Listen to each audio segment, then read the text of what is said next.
Omenka Uzoma reveals more details leading to Majek Fashek's death.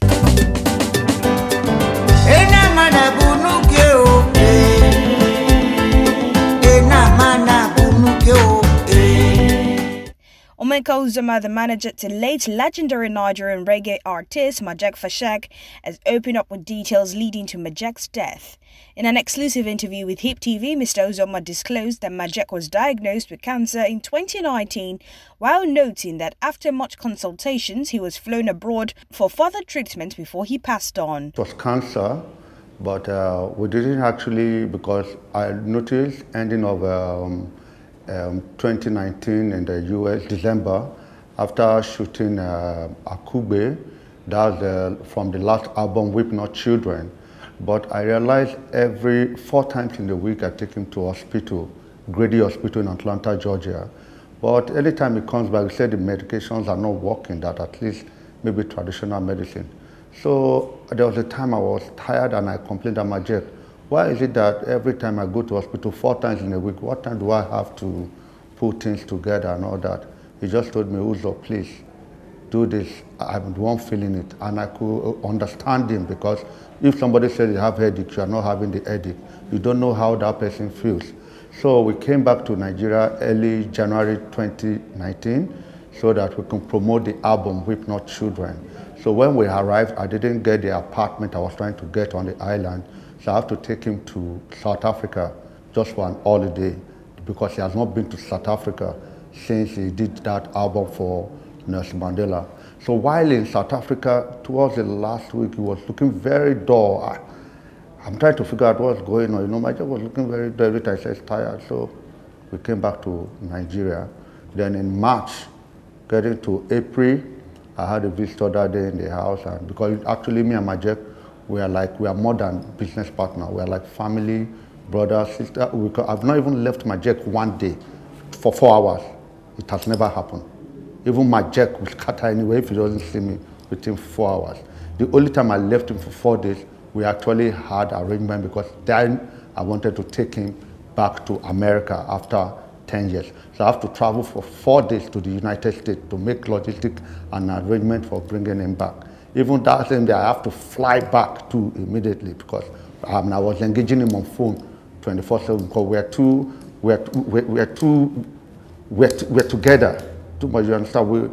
In fact, if we travel, if we stay in the hotel, Majek door is opposite me. We stay opposite each other. Do you understand? And most time, there's no night 2 a.m. Majek must come knock my door. He says, I'm bored. I say, Majek, I'm tired. Let me sleep. He say, oh, you are my manager. I'm entitled to you. I'm not meant to be bored. Pet me, pet me. I say, okay, my boss. I will come down, we'll drive out, come back, wake up in the morning. I have to do my job. My job is to go beside him, carry the guitar, because I like to hear string. So about Majek, I like to listen to string. So I have to play guitar. Once I play guitar, it comes up there. We do morning devotion. Majek leads. This I'm saying is all over my Facebook. Most times we pray together. You know, so during that April, I had a visitor from the note, there's something showing here. And I looked at it. I said, Majek, this place is coming up. He said, hey, that he's not feeling too well. I rushed him to St. Nicholas Hospital. In fact, they know us in the hospital. We go to hospital constantly. I was wondering why. I can't say, Majek, this is not a joke. He said, Uzo, take me to the hospital. Don't let me die. I said, why is die here? You said if I don't do this album, you don't want to die and leave messages. With your messages, that is the album. That's the album, Weep Not Children. He said I should make sure that he dropped all his message. So I didn't get the clue of what he was talking about.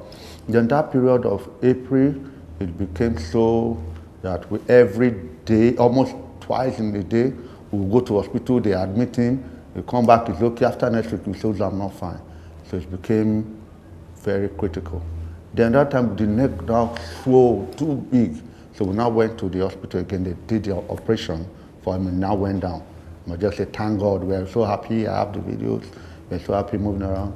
Then after some time, it came up again. Wow. I took him to the hospital. The anesthesia said they have to do some check. When they did some check, he called me, sat me down. He said, what he saw is not encouraging. I said, I don't understand. He said they have to take us to Lakeshore. So it was like we are going through a lot then. Hospital, you know how hospital is in Nigeria. Even St. Nicholas, they give us discounts. Even at times they did not charge us. They really helped us. So when I got to Lakeshore, when I saw the signboard, I knew that they diagnosed cancer. It was like, whoa. Then, well now, the doctors, they checked him and everything. They were like, they don't know if he's strong or he will be able to do all those chemo. And I got my advice from different people. They said, Majek is too weak to do that. And it was only June, July, August, I realized that this man, if I don't remove him from this country, it will be hectic. And that period, I was actually looking for sponsor, help. I'm not a millionaire, I'm just trying. Do you understand? I'm sourcing. I source. Do you understand? So it just happened that we flew in England empty. You know what's called empty? We flew in England empty.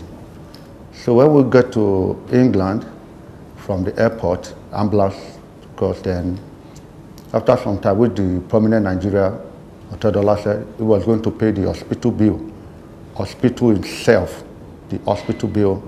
And all I did was to send invoice to him and to them in his office, and they made the payment. I have the receipts, and I showed the hospital that actually the hospital, they were not interested in they're interested in Majek.